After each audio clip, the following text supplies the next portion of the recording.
American Family Radio. I love talking about the things of God because of truth and the biblical worldview. The U.S. Constitution obligates our government to preserve and protect the rights that our founders recognize come from God, our Creator, not our government. I believe that Scripture in the Bible is very clear that God is the one that raised up each of you, and God has allowed us to be brought here to this specific moment in time. This is Jenna Ellis in the morning.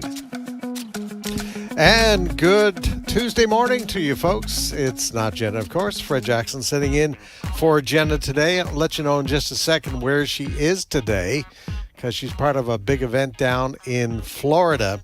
But here we are, brand new month. And it is the July 4th week we were just discussing before going on the air here. And boy, I'm not sure I want to be traveling this week. It is scary. I was watching the reports this morning about travel delays already just today. I mean, we're talking about hundreds of flights canceled. We're talking about hundreds of flights being delayed.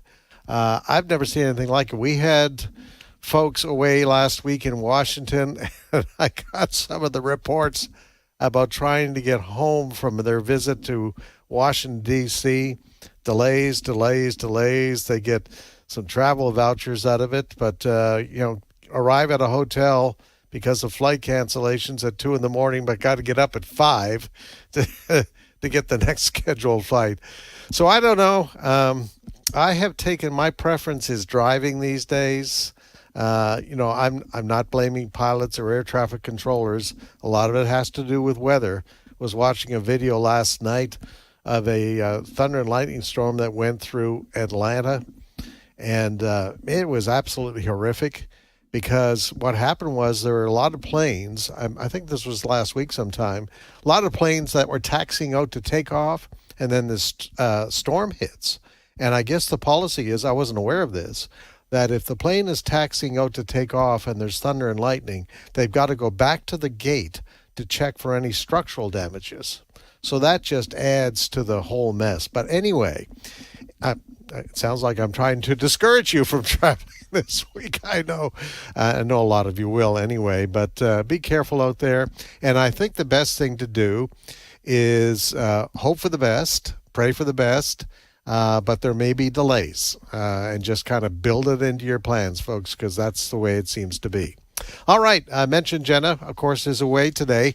I was going to say something smart, like she's going to a prison, but that's kind of true. She's going to a detention center that's being opened. It's a detention center for illegal immigrants, but there's a big deal going on in Florida today, and Jenna is going to cover that. And, of course, Ron DeSantis, the governor of Florida, is going to be there. President Trump is going to be there also. Now, this new detention center, it's called the Alligator Alcatraz. Sense of humor, folks. Got to be a sense of humor when you call something like that Alligator Alcatraz. Anyway, Carolyn Levitt, the White House spokesperson yesterday, gave us a description of that facility. Cut number 4. The facility is in the heart of the Everglades and will be informally known as Alligator Alcatraz. There is only one road leading in, and the only way out is a one-way flight. It is isolated and surrounded by dangerous wildlife and unforgiving terrain. The facility will have up to 5,000 beds to house, process, and deport criminal illegal aliens. This is an efficient and low-cost way to help carry out the largest mass deportation campaign in American history. So there you have it. That's kind of a funny description, too, so that anybody who tried to escape might run into an alligator there in the Everglades. But big deal today. You're going to get a lot of that in the news with President Trump being there, Governor DeSantis. And as I mentioned, Jenna's there to cover that for us. And she told me last evening that tomorrow, Lord willing, she'll be interviewed, the Department of Homeland Security, Kristi Noem, about all of this. So stay tuned for that tomorrow on Jenna Ellis in the morning. Well, the thrust of the Trump administration to deal with the crisis that former President Biden created by opening our border and allowing, I've heard any estimates from 15 to well over 20 million into this country. And this country is going to take many years to get over it. The Trump administration, Tom Homan, who is the border czar, and others are doing their very best to deal with this. Already, hundreds have been deported. But we've also run into the problem, and we've seen this problem, in that you have sanctuary cities in this country. And they are busy working against federal agents that are being sent in to raid areas and to pick up, arrest these illegal aliens and send them packing home. Well, because of the problems that we saw most recently in Los Angeles, where Los Angeles worked against federal ICE agents who had gone there to arrest illegal aliens. Yesterday, the Attorney General of the United States, Pam Bondi, announced that they are suing Los Angeles, and they're going to be suing a whole bunch of other of these Democrat-run sanctuary cities, because Pam Bondi says it is against the law to interfere with federal agents who are just trying to do their job. This is what she had to say on Hannity last night, cut number 7. In Los Angeles, what LA was doing, and we also sued Karen Bass, the mayor, directly. What they were doing is they were prioritizing illegal aliens over American citizens, and you cannot do that. These sanctuary policies are the root of the cause of violent crime in our country, in LA. We saw it with the riots. We had to send out DEA, FBI, ATF, our U.S. Marshals, jeopardize their safety to help enforce the laws of Los Angeles. We are not going to protect illegal aliens over Americans. No longer. It's stopped. We have sued New York, Illinois, Colorado, New Jersey, and now we've sued Los Angeles, and we will continue to sue you if you do not follow the laws of our country. You know, and the reality is polls have shown that the vast majority of Americans fully support what the Trump administration is doing on this front. And even you have some Democrats, when they are honest and when they are being interviewed, say this is a huge problem for the Democrats, that they are fighting this effort to send these, many of them, violent, illegal aliens, send them packing back home. And, of course, the Trump administration has run into all kinds of problems with left-wing judges who are setting out injunctions. Thankfully, that Supreme Court decision the other day hopefully has put a stop to these federal district judges issuing nationwide injunctions against what the president is trying to do on that front. So we'll see where it goes. But Pam Bondi there now going to sue these cities for interfering with what the federal government is simply trying to do.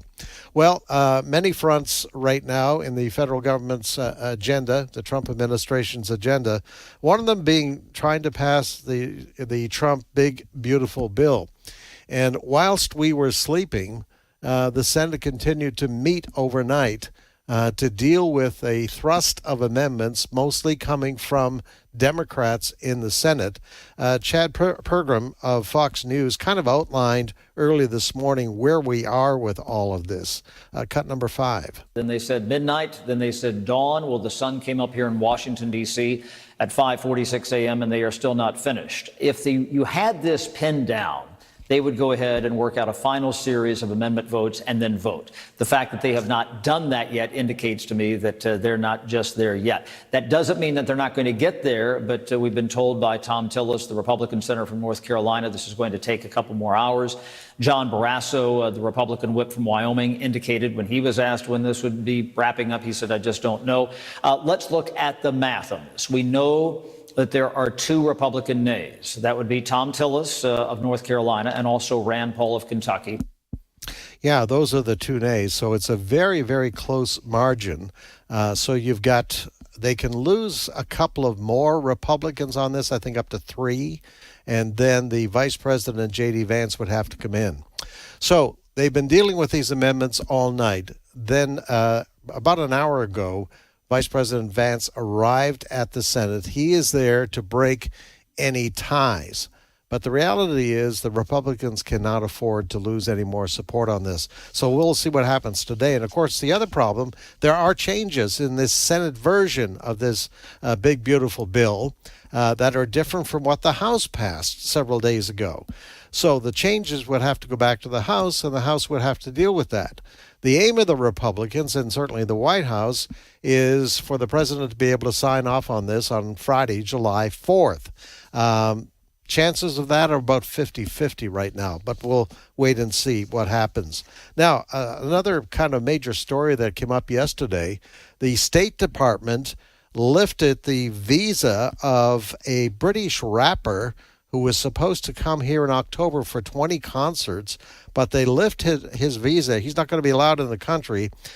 His name is Bob Vylan, and the reason they did is because of what he had to say at a concert recently. I believe this was in England. This guy is vile, and he hates Israel. Cut number 2. Free, free! Free, free! Free, free! All right, but have you heard this one, though? Death, death to the IDF! Death, death to the IDF! Death, death to the IDF! Death, death to the IDF! Death, death to the IDF! From the river to the sea, Palestine must be, will be, inshallah, it will be free. Yeah, that's the British rapper Bob Vylan there, just spewing hatred against Israel. Death to the IDF, that's the Israel Defense Force. Kill those Israeli soldiers off. And I tell you what was disturbing. You may have seen video of all of this particular concert where he was spewing this hatred against Israel. All kinds of people in that audience waving flags, Palestinian flags. And so the State Department did the right thing yesterday. They basically said, no, we are not going to allow you to come to this country. Like I said, he was scheduled for 20 different venues in this country. I believe it was in October. And can you imagine allowing this? You know, it continues to be shocking to me that we still see so much hatred against Israel in this country. It was very interesting yesterday. The Trump administration issued their report against Harvard.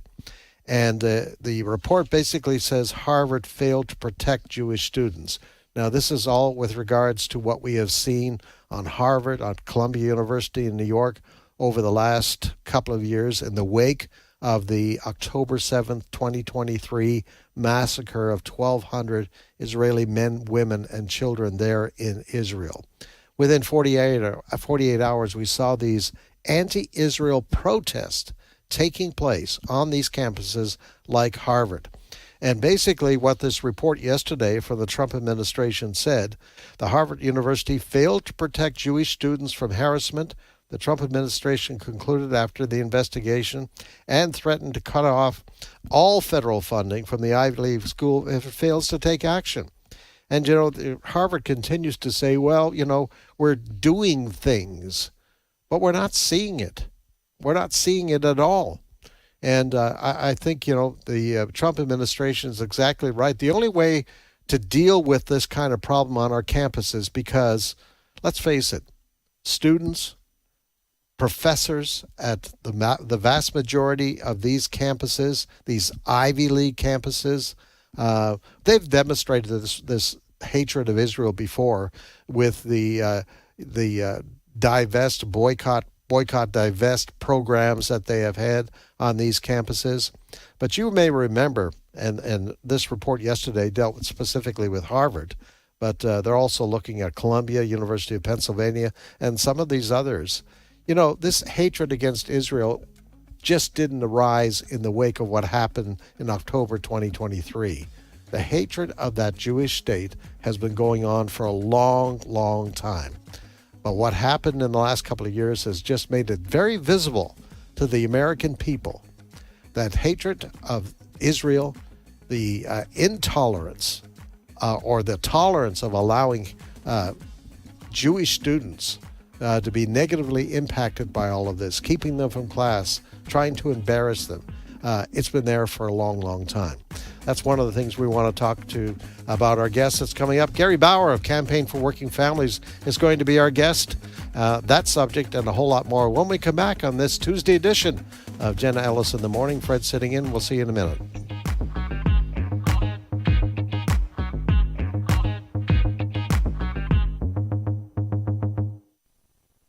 You're putting tears of joy on the faces of Bibleless believers in Africa. Hey, it's Michael Woolworth with Bible League International, and you've heard us talk about how Christianity is growing in the greatest numbers in the world in Africa, and yet most evangelical Christians cannot access a Bible. Now, perhaps you're wondering, what's it like when a Christian finally gets God's Word? She knelt down and she cried. At the age of 60, she never had a Bible. It is so much fulfilling just to see people rejoicing when they receive their Bibles. That's Pastor Joseph in South Africa. What did he say when that senior saint finally received her Bible? She didn't merely say thank you. She wept for joy, and that's why American Family Radio and Bible League are teamed up to bless Bibleless believers in Africa. We're officially done Monday, July 14th, so at $5 a Bible, if you've never given before, would you experience the joy of sending a Bible to a waiting believer? Again, at $5 a Bible. Give generously at sendbiblesnow.org, sendbiblesnow.org, sendbiblesnow.org, and would you do it by July 14th? I'm Rick Scarborough, and this is my take. We're in a spiritual battle for the soul of America, perhaps like never before in our history. And make no mistake, Satan will not surrender the territory he has gained over the several past decades. This battle will continue until Jesus comes. With recent changes in Washington and the replacement of several liberal judges on the Supreme Court, I believe God has opened the door for a spiritual revival in this nation, and we must carefully walk through it. To make this happen, the emphasis and leadership must come from pastors within their churches and communities. The primary mission of the church must always be to preach the gospel and the saving grace of Jesus Christ. However, the body of Christ must also actively engage to address the ungodly issues that are destroying families and threatening the fundamental freedoms granted by the Constitution. Get involved. Now more than ever, people of faith must stand up, speak up, and refuse to give up. I'm Rick Scarborough, and that's my take. Hello, Americans. I'm Todd Starr, and stand by for news and commentary next. The man who could very well be the next mayor of New York City wants to tax white people more than black people, and he also says Americans should not be allowed to become billionaires. Now, initially, I thought Zohran Mamdani's remarks had been taken out of context, but on NBC's Meet the Press, he doubled down. Mamdani is a Muslim socialist. He's also a Democrat, and he's only been a citizen of the U.S. for 7 years. The 33-year-old is not a socialist in name only. He literally wants to redistribute the wealth and take over privately owned enterprises. And his stunning primary win is a direct result of an academic system that's turned a generation of young Americans into wannabe socialists. The great irony is that Mamdani grew up in a privileged household. His dad, an Ivy League professor, and his mother, an Oscar-nominated filmmaker. They live in a multi-million-dollar apartment. Luxury and wealth for Mamdani, but not for you. I'm Todd Starnes. Welcome back to Jenna Ellis in the Morning on American Family Radio. And indeed, welcome back to this Tuesday edition of Jenna Ellis in the Morning. As I mentioned off the top, Jenna is away today. She's actually covering a big story in Florida this morning. We mentioned off the top of the program. She is going to the grand opening of the Alcatraz alligator. If you haven't heard about that and you missed the top of the show, this is a brand new detention center for illegal aliens that's being opened there in Florida in the Everglades. President Trump going to be there today. Governor Ron DeSantis. The description that we heard from the White House yesterday, surrounded by alligators and other creatures that would not be nice to anybody who tries to escape. Anyway, Jenna's there today to cover the story for us. And tomorrow morning she'll be talking with Kristi Noem about this. And in general, what the Trump administration is doing to try to bring some justice to what Joe Biden created with his open border policy, trying to round up these very bad people and send them packing back home. And, of course, as we talked about a few moments ago, there's so much opposition that's coming from Democrats and trying to protect these criminals in their sanctuary cities. Well, I know someone who likes to, has an opinion on articles like this and stories like this. And as always, we welcome our good friend Gary Bauer from Campaign for Working Families. Gary, good morning. Good morning, Fred. Great to talk to you. You bet. Yesterday, Pam Bondi suing sanctuary cities, Los Angeles specifically yesterday. Gary, it is hard to understand. The polls show that the American people support what Donald Trump is trying to do to round up the bad guys and send them back home before they do any more damage. Yet Democrats continue to fight that program, as I say, despite the fact the polls show the American people are fully behind this effort to bring some justice here. Fred, you really touched on something a minute or so ago that I think is so important, because it's as if the media and everybody wants us to forget the last 4 years. The last 4 years, there was no border of the United States. It was a charade. The border czar was Kamala Harris.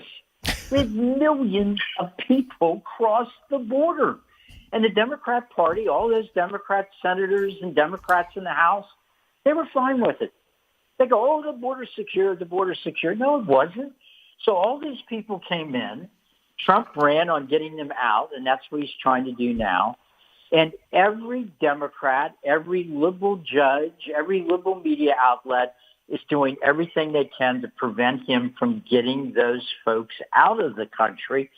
So the reason I bring it all up is it really shows you that if they get power again, we're going to go right back to an open border, and America will be over. It literally will be done. So, yes, this is an incredibly important. I would say to people that disagree with Trump on some other things, but you still love America, well, if that describes you, you've got to vote for whoever takes up the Trump mantle in 2028, because we cannot afford another period of 4 years where millions and millions of people walk into our country that don't share our values.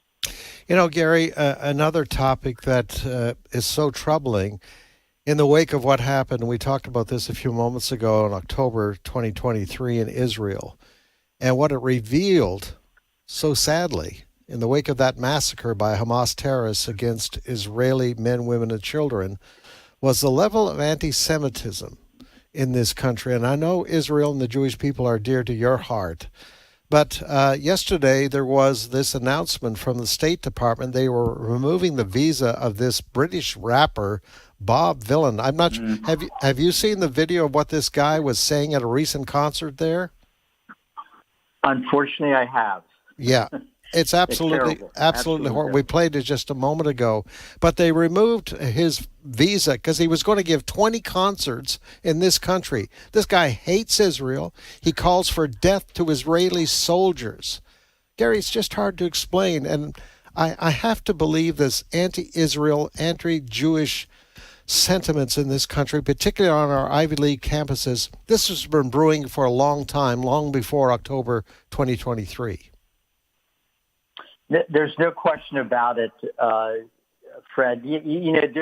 I remember when we were having riots a couple of years ago, and we were shocked when we saw young Americans defacing and literally in some cases tearing down statues of America's founding fathers and so forth. And people were going, where did that come from? Well, it came from classrooms. I mean, the first thing that had to happen is that those young Americans had to have in their heart to believe that America was evil, our founders were evil.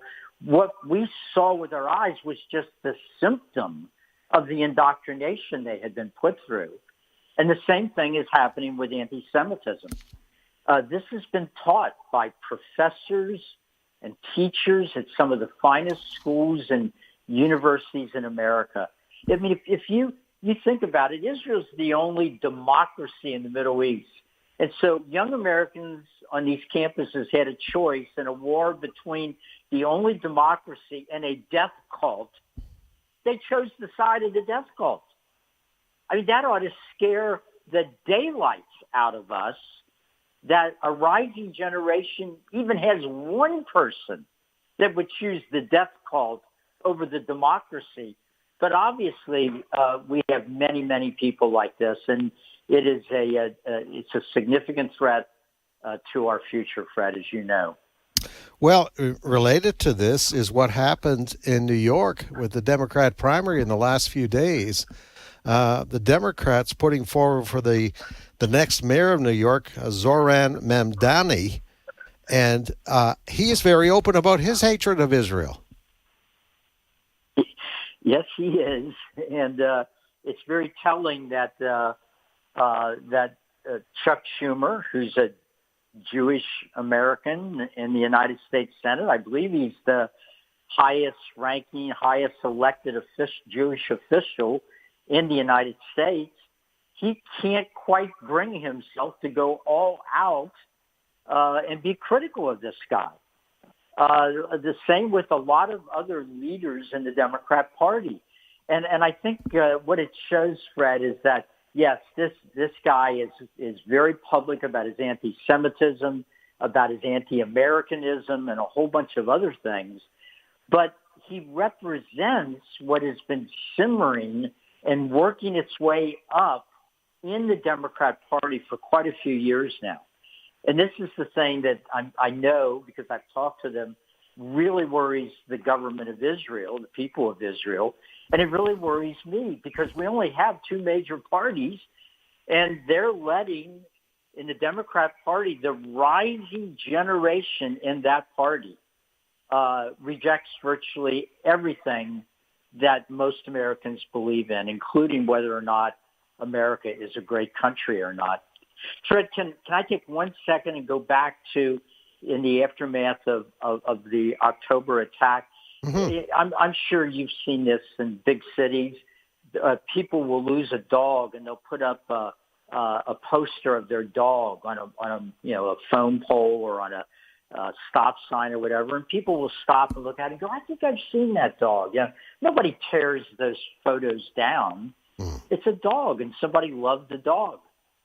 But what we saw in New York and Boston, Philadelphia, Los Angeles, when people put up posters of Israelis that had been taken hostage, people walked around looking for those posters and ripped them down. Yeah. They would rip down the poster of a human being being held by monsters.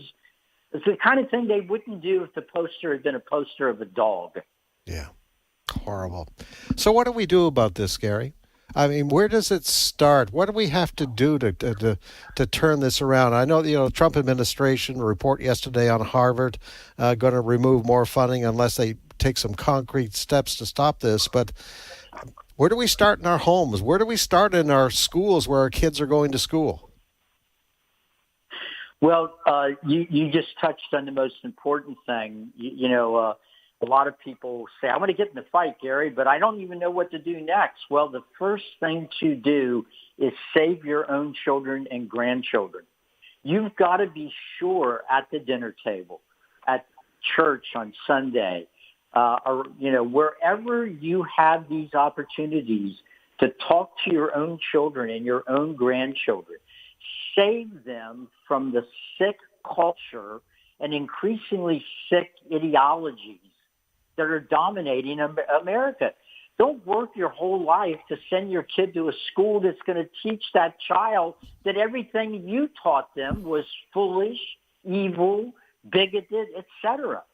So once we nail down our own families and our own children and grandchildren, then we can move on to other things. Another place to start is with your own church or your own synagogue. Don't go to a church whose pastor is AWOL in this battle. Don't go into a synagogue and worship on Saturday if the rabbi isn't addressing what's happening all around us. And then a third thing is, at this point in my view, if you are a Christian in America and you don't vote for faith, family, and freedom, against this left-wing nonsense, I actually believe you are committing a sin. Now, Republicans aren't perfect. They're not God's chosen party, but there are huge differences between the two parties. We just saw last week when we won 3 or 4 massive decisions by 6-3 votes, decisions affecting life, parental rights, religious liberty, all sorts of fundamental things that Christians care about. Those 6-3 votes were 6 justices appointed by Republican presidents against 3 justices appointed by liberal presidents.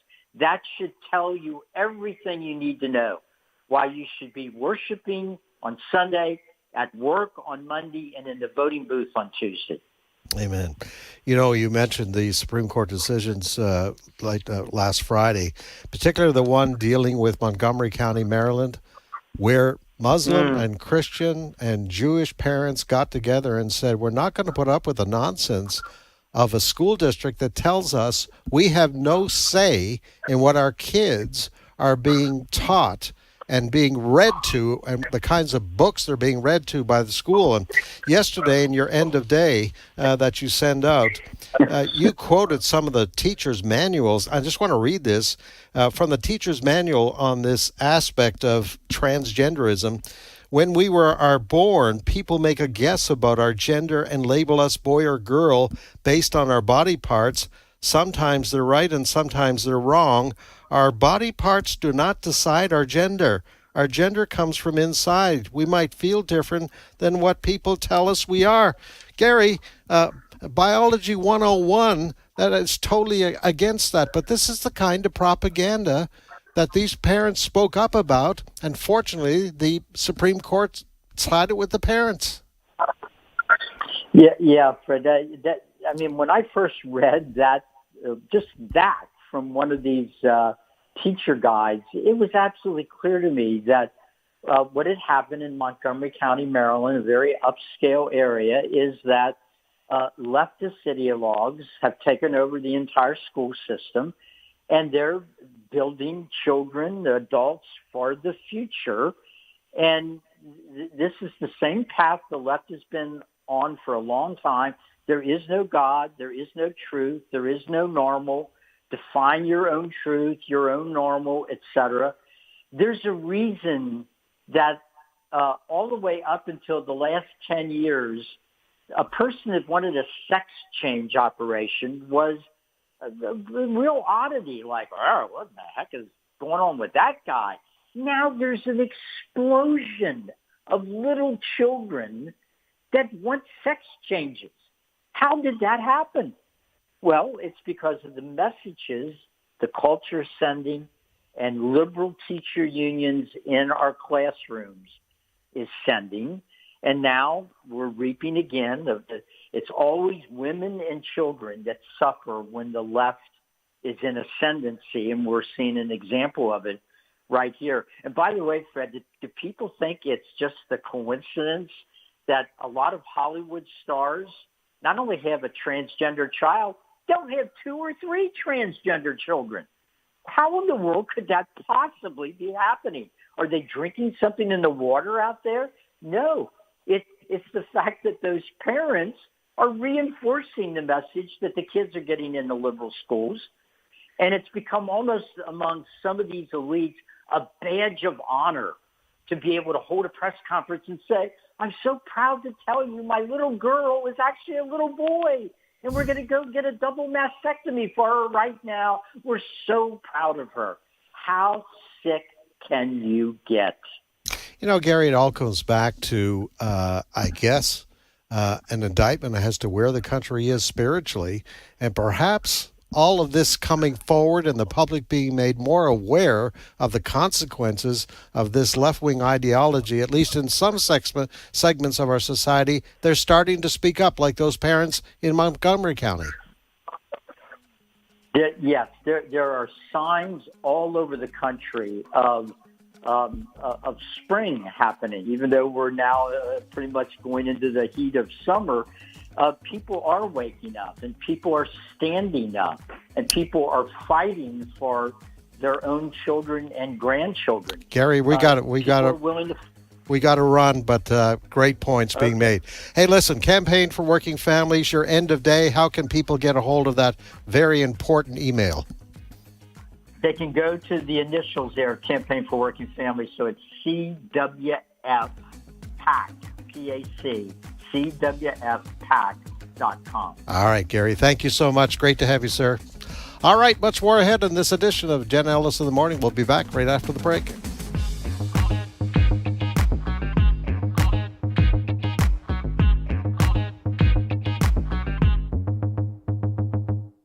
President Trump made it clear the government will not go along with the woke agenda. Sadly, the gender radicals have intensified their attacks on our families. Would you sign the petition urging President Trump to stand strong in his resolution to stop the LGBTQ agenda in the government and in America? And please, consider a gift to keep AFA Action in the fight. To thank you for that gift, we'll send you the DVD in his image. Visit afaaction.net today. afaaction.net. Every weekday, strengthen your family and your faith with Family Talk. I had the same brain when I was at the bottom of the class that I had at the top of the class. Exactly the same brain, but a different attitude. What does that tell us about our responsibility to develop the intellect of the people in our spheres of influence? Don't miss Family Talk with Dr. James Dobson every weekday at 6:30 a.m. and 9:30 p.m. Central on AFR. And he answered and said, have you not read that he who created them from the beginning made them male and female? My name is Abraham Hamilton III, and this is the Hamilton Minute. The United States Supreme Court has ruled that states can, in fact, protect their minor citizens legislatively from insane chemical castration and genital mutilation. The court ruled 6-3 in favor of truth and sanity. The three dissenters, Justices Sotomayor, Kagan, and Ketanji Brown Jackson, were comprised of two women who have no children and one who doesn't even know what a woman is. Yet they wanted to tell you and me how we should rear our children and address basic biology. Thankfully, we were spared from their lunacy. Our nation truly needs prayer. Listen each weekday from 5 to 6 p.m. Central for the Hamilton Corner with Abraham Hamilton III, Public Policy Analyst for the American Family Association.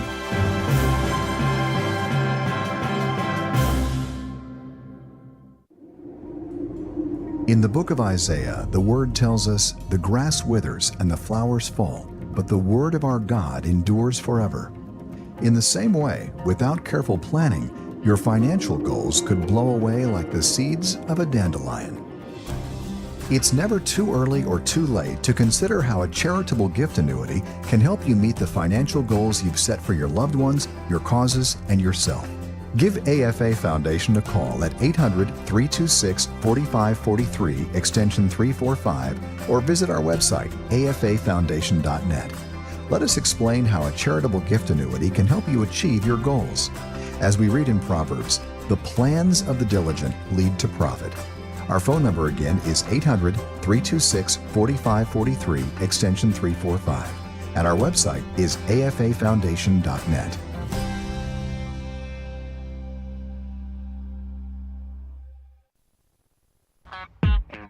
Welcome back to Jenna Ellis in the Morning on American Family Radio. And indeed, welcome back to this Tuesday edition. Fred Jackson sitting in for Jenna today. Jenna will be back tomorrow. As I have mentioned, she is covering a big story for us today, the opening of the Alcatraz Everglades. Is that, I think, the name of this detention center down in Florida? Wait a minute. I got to get that for you because I want to get the name right. Alligator Alcatraz. Alligator Alcatraz, all right? This is a detention center that Governor DeSantis is opening today there in the Florida Everglades. I think it's going to house over 1,000. I think it has the potential to house, 5,000? All right. So this... President Trump's going to be down there for this opening. Jenna's going to cover it for us, and tomorrow morning she'll have an interview here on her program with Kristi Noem, the Homeland Security Secretary, to talk a little bit more about that. But she is there covering that today. You know, we were just talking with Gary Bauer, and one of the things we were dealing with was this huge one of the huge decisions that came last Friday from the Supreme Court, basically awarding parental rights for families. And the case had to deal with parents in Montgomery County, Maryland. And it was a coalition of Muslim parents, Jewish parents, Christian parents who had to fight the district because the district wanted them to have no say in what their kids were being exposed to, particularly on the LGBTQ front. And it was a huge victory for parental rights. And we'll likely see even more cases.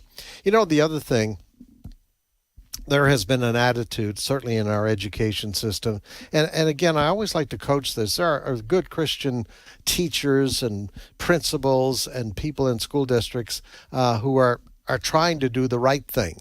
But then there are others who really believe that the government and the school district, in this case when it comes to young students, that those students, those kids belong to them. They belong to the government. Kind of reminds you of Hillary Clinton back there several years ago. You know, it takes a village. That's what that was all about, folks. These are people who believe those kids really don't belong to you. Now, they want you to pay their bills for their clothes and their food and all of that sort of thing, but they want to own the minds of those kids, and they start so early. You know, we have a story that's running on American Family Radio News this morning. Reporter Bronson Woodruff has a story, and it deals with the head of the Chicago Teachers Union, a woman by the name of Stacey Davis Gates. And she spoke at a recent City Club of Chicago. And according to the New York Post, she was citing a James Baldwin, prominent writer and civil rights activist. But she certainly endorsed what he had to say about who owns your kids. Have a listen to this. Cut number 1. Baldwin says the children are always ours. Always. Yes. Always. Every single one of them, all over the globe. And what comes next is, CT, you think your children are its children. Yes, we do. We do. Yeah, CTU, the Chicago Teachers Union. Our children belong to them. We can do with them anything that we want. Listen, folks, this is a real battle.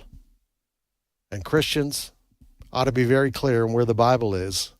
The raising of our children belongs to mom and dad.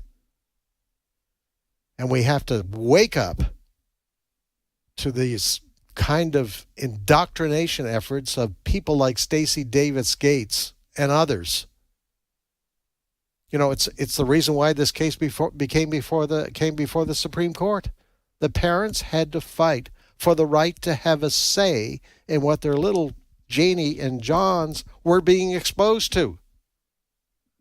And I read for you just when we were talking to Gary there a few moments ago about, and it's worth reading again. This is from Gary. This is from Gary's end of day yesterday, quoting from a teacher's manual. I want to read this again.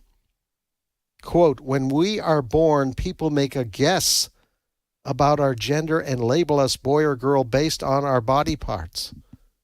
That's biology, folks. I'm sorry. Continue the quote. "Sometimes they're right and sometimes they're wrong. Our body parts do not decide our gender.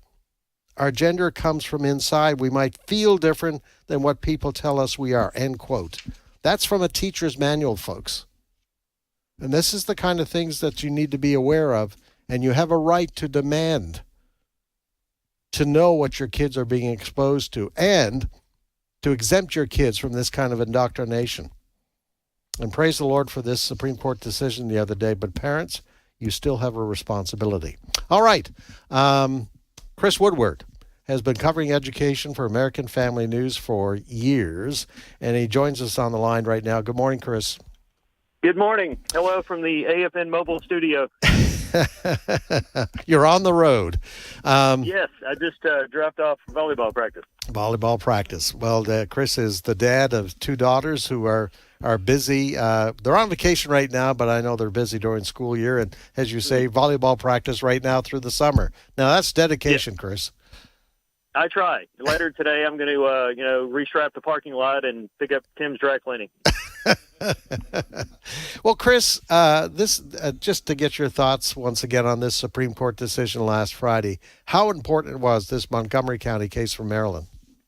Huge win. It's a win for parental rights, not only in one county in Maryland, which is a very large and diverse county, but it's a win nationwide because it tells school systems that you cannot take away the opt-out notification or the opt-out offer that was in place for these parents and in schools across the nation. You can't take it away just because the school finds it burdensome. These parents still have the right to say, my kid's not going to be there that day for that curriculum. And I do want to point out, we can't stress this enough. This was an interreligious coalition of parents. It wasn't just Christians concerned about LGBTQ books, but it was Jewish parents, Muslim parents. There were parents that I think were maybe even what the world might call non-denominational. They weren't part of a religious outfit. And they went to the court with the help of a law firm called Beckett, and they were able to win. And because those parents in Maryland won, parents across the nation won. Yeah, and Chris, we were saying last Friday was amazing, the number of victories for conservatives coming from the Supreme Court. And those victories continued yesterday. The Supreme Court threw out appellate rulings that favored the transgender agenda, so basically overruling several, again, of these district judges. Yes, and you can find details on that on afn.net. Fred posted that story yesterday afternoon. It's still in the Associated Press section of afn.net. But bottom line, for people not aware, the Supreme Court, as Fred mentioned, threw out several appellate rulings that were in favor of the transgender agenda. States were trying to combat this and that, and people that wanted to fight it based on gender identity went to court and got some appellate rulings in their favor. But based on how the Supreme Court ruled in the case involving Tennessee's ban on the gender manipulation of minors, the Supreme Court yesterday said, hey, all those rulings are out. You got to go back and hear some cases.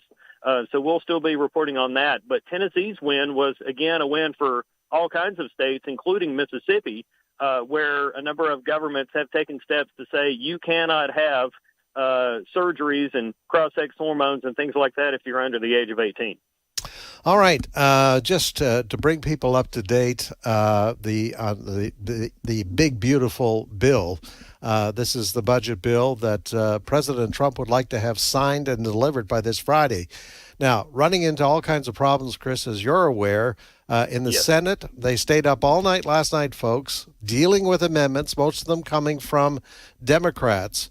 And one of the issues that Democrats, the mainstream media, have, I believe, been misleading people with regards to Medicaid. Yes, this budget includes Medicaid cuts, but it has to do with people, able-bodied people who are able to work, and they want to cut those people off. And by the way, people who are in this country illegally ought to not be getting any federal medical aid.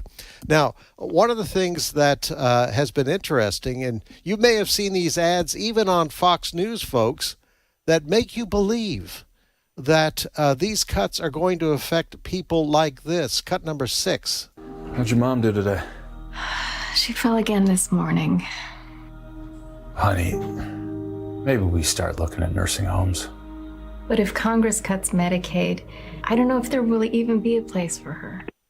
Yeah, that's an ad that's running, as I say, even on Fox. But Chris, this is extremely misleading. There is no indication in this bill that people, like they try to portray here, are going to lose Medicaid. That is absolutely correct. And yeah, I've seen that ad myself. We have it in a story that's airing today on the radio. What people need to know is that the woman in the video, the mom in the video, she's not losing her Medicaid. What Republicans, specifically Republicans in the House, want to do is reform Medicaid in a number of ways that would ensure that woman who needs to be on Medicaid continues to have Medicaid.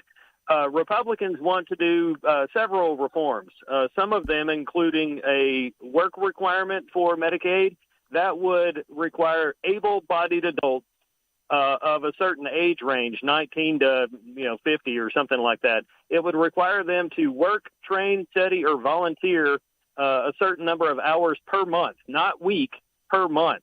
And it's in an effort to make sure that they have some skin in the game to work and, actually qualify for the Medicaid that the government has put them on. It would also prevent illegals from being on Medicaid. I think everybody can agree, and somebody that came here illegally and is living here illegally should not be on a government funded program.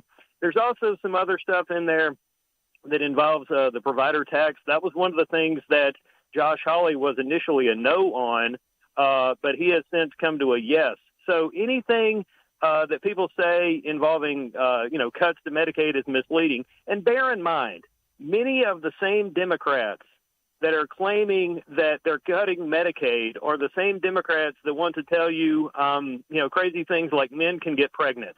So don't believe everything a Democrat tells you about this bill and Medicaid cuts.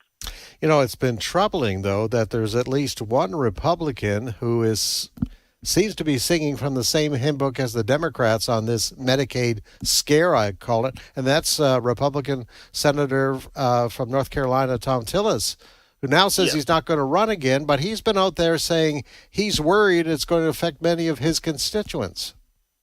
Yes, and again, I think he's either misled or he's, quote, lying. Jamison Taylor of AFA Action actually told me yesterday in a story, again, we have airing today, that Senator Tillis is lying when it comes to Medicaid cuts. Some of the Republicans out there in the House and in the Senate that were scared about Medicaid cuts went from a no to a yes after reading the bill, talking about it with people. So why he was so concerned about it is baffling, considering that, again, somebody like Josh Hawley, who was a no, is now a yes. And there are other Republican senators that were concerned about it that have become a yes vote on this. So I don't know why he is concerned.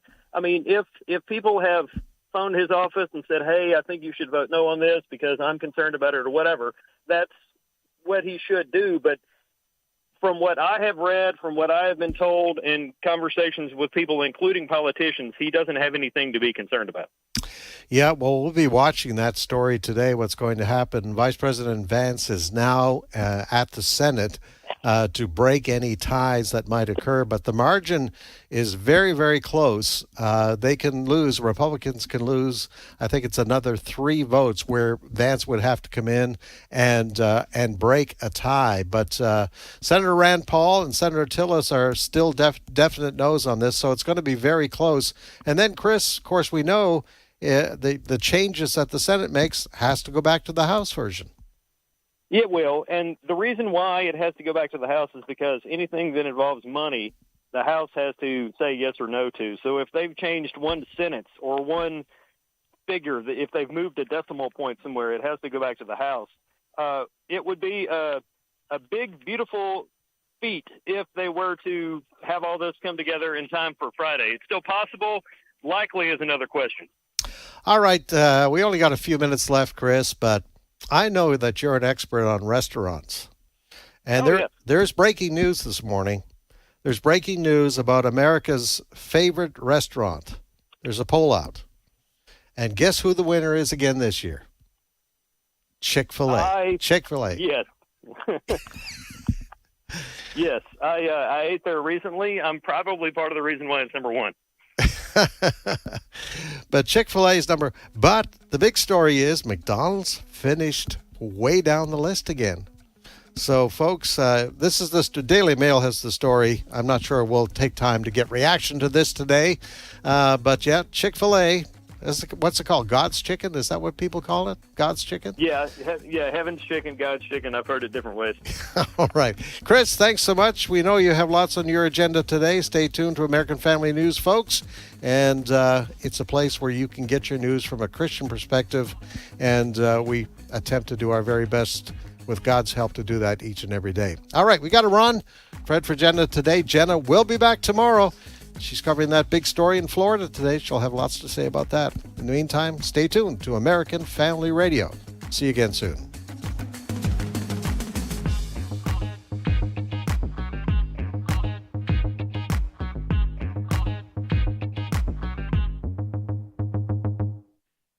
The views and opinions expressed in this broadcast